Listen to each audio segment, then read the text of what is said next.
bonjour à tous et à toutes et bienvenue sur ce tutoriel qui vous montrera en quelques étapes comment établir une requête de voyage en service libre si vous êtes un personnel en uniforme. En tant que personnel en uniforme, vous pouvez rétablir une requête de voyage pour les voyages intra-mission, ne nécessitant pas un billet d'avion ou l'achat d'un billet d'avion commercial. Pour le faire, vous devrez vous connecter sur le portail Umoja. Dans le cas de cet exercice, nous utiliserons un environnement test dédié à la formation. Vous êtes renvoyé sur cette page où vous cliquez juste sur IUP Self-Service, ensuite Travel Work Center. Donc vous aurez cette page avec plusieurs icônes. Dans ce contexte, vu que vous êtes en train de vouloir établir une requête de voyage, vous allez sur ce lien, vous cliquez et il vous donnera un prompteur. Vous cliquez dessus, Create Official Travel. Donc, vous avez des données relatives à votre profil. La catégorie de voyage est automatiquement remplie par le système. Donc, on sélectionnera ce type de voyage. En tant que personnel en uniforme, vous ne pouvez que le faire en service libre pour les voyages intra-mission. Donc, si vous nécessitez faire un voyage qui requiert avoir un billet d'avion d'une compagnie commerciale, référez-vous à votre responsable de ressources humaines qui pourra le faire à votre place. Ensuite, n'oubliez pas de cliquer sur ce box qui signifie en réalité que votre superviseur a approuvé votre voyage. Ensuite, Général d'état. Donc, vous êtes de nouveau sur cette page qui vous donne quelques éléments à remplir, des éléments basiques. Donc, le type de voyageur est prépopulé. Vous n'avez qu'à rentrer le type de voyage. Dans ce cas de figure, on va choisir un voyage aller-retour. Ensuite, les dates de début et de fin de votre mission. Dans le cas de cet exercice, on choisira le 30 avril comme date de début de notre mission et le 4 mai comme celle de la fin. Ensuite, l'objet de notre voyage est très important. Vous avez un télécrypteur qui vous permet de sélectionner des objets, des raisons qui sont prépopulées. Dans ce cas, on va choisir Review Security Report in Mission. Ensuite, nous rentrerons les données concernant notre itinéraire. Donc, la date de départ, elle correspondra exactement aux dates qu'on a choisies précédemment, donc le 30 avril.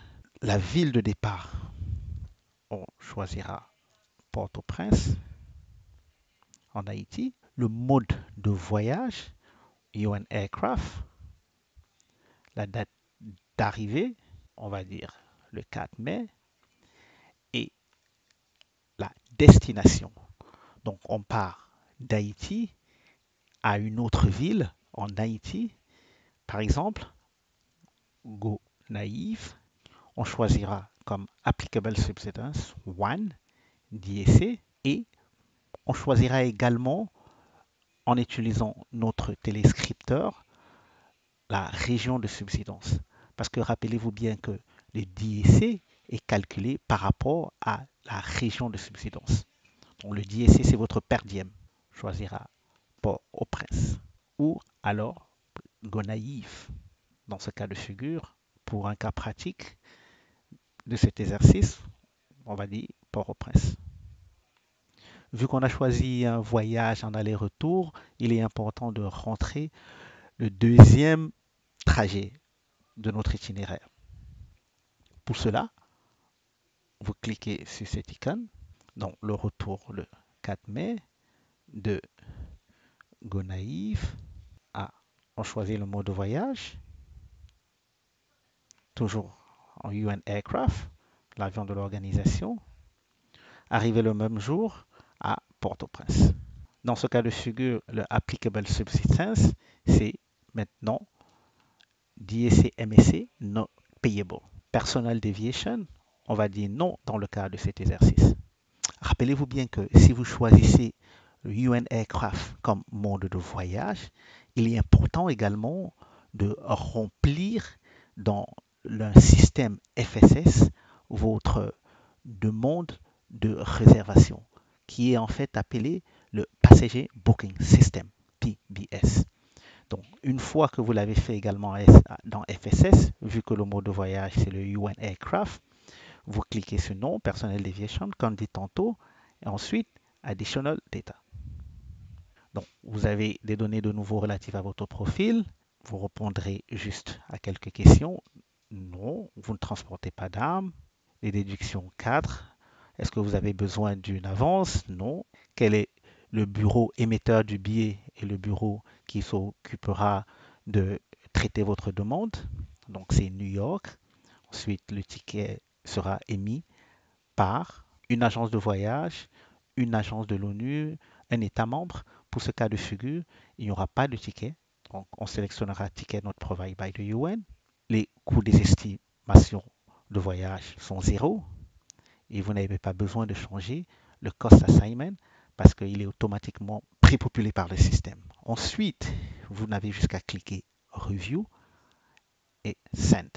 Une fois que vous avez cliqué sur Review et Send, vous êtes renvoyé sur cette page.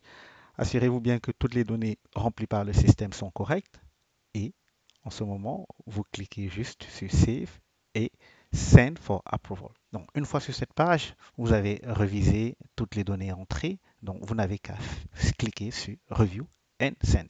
Une fois que vous avez révisé toutes les données rentrées et vous êtes assuré qu'elles sont correctes, vous n'avez qu'à cliquer sur Save and Send for Approval. Voilà, votre requête de voyage a été envoyée au responsable de voyage pour approbation. Merci. Thank you for watching our tutorial, and don't forget to access umoja.un.org/dfs for more information. This site will be of great use for you, as if you do encounter any issues, you can access the link ESS Focal Points to find out who your ESS focal points are in your mission, as well as the Umoja Travel LPEs.